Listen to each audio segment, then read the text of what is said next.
The queue outside Home Affairs in Bloemfontein was longer than usual that morning. It wasn't payday, grant day, or voting day. It was something stranger. The first day men could legally take their wife's surname. Inside, the air was thick with boredom, sweat, and history. A fan spun lazily above a poster that read, "Equality now means everyone can choose." At counter 7 sat Mr. Mokoena, a senior clerk with 30 years of service and no patience left. His computer still ran Windows 7.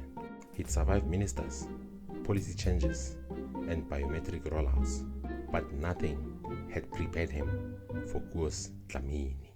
I'm a survivor. I'm not going to give up. I'm not going to stop. I'm going to work harder. Koos stood in line with a great smile, paperwork in hand. A tall, sunburned man in khaki shorts, fellies, and a beaded bracelet that looked suspiciously authentic. Behind him, his wife, Linda, calm and radiant, wore her hair natural and her surname permanent. Morning, Ntate. I'm here to change my surname. To what, sir? Dlamini. From Van der Merwe. A silence. The sound of the fan filled it like a ghost clearing its throat. your wife is... Linda Dlamini. She's right here. He's serious, Ndate.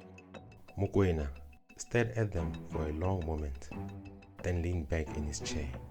He'd processed passports for honeymooners, name changes for scone lovers, and gender marker updates that made the old aunties whisper. But this one felt biblical. Do you understand what you're doing? Koos? Yeah, I'm just doing what the law finally allows. No, I mean, do you understand what you are undoing? We are not undoing, Ntate. We're rewriting.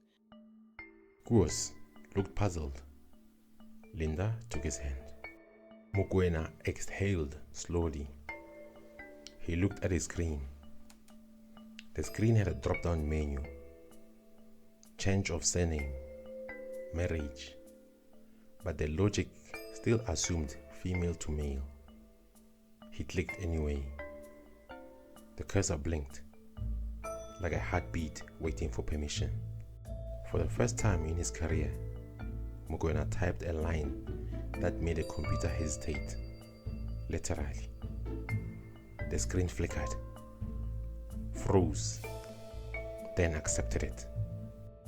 He printed the form, stamped it with a thud that echoed across the room, and looked up.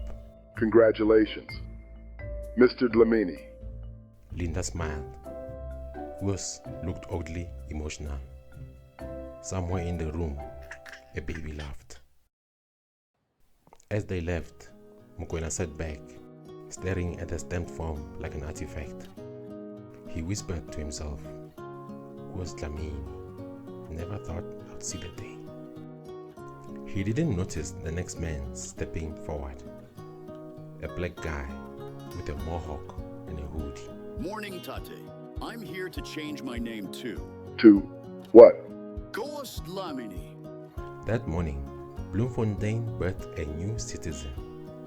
Not white, not black, not colored, just South African.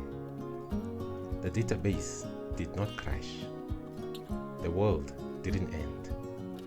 But something ancient shifted quietly beneath the soil.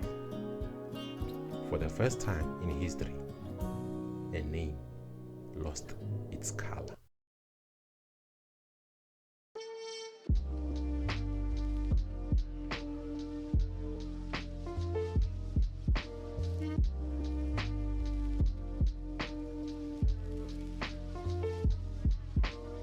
I am the conscience of the nation. I and money do not mix. I and the truth do not collide.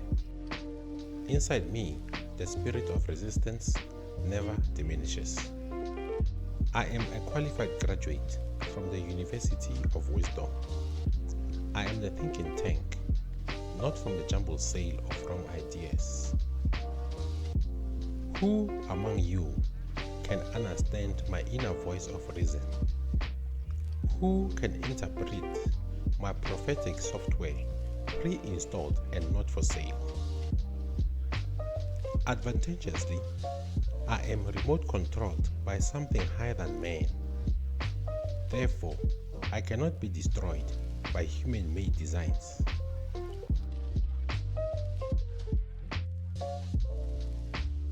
I cannot betray the mission of my existence, the mission of truth-telling. My poetry is a truth. I and the truth are one. When solutions are over, hopeless regimes with shiny slogans fabricate propaganda too blatant to swallow. The people are like crocodiles in the river, and no one fights crocodiles in their element. South African government, why buy time when the river is watching? Why give chase to lizards when crocodiles have memory? Why give gimmicks to colonizers when the soul remembers every footstep? Plead monkey tricks and snake techniques if you must, let alone chameleon philosophy and the ninja escape plan.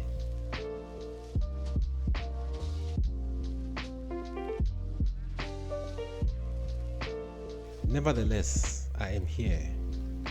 I am here to spark a green revolution through home cultivation of African medicine in the sacred name of cannabis. Some call it mutekwane, some call it isango. Yes, it is a gate to remembrance, a gate to healing, a gate to consciousness.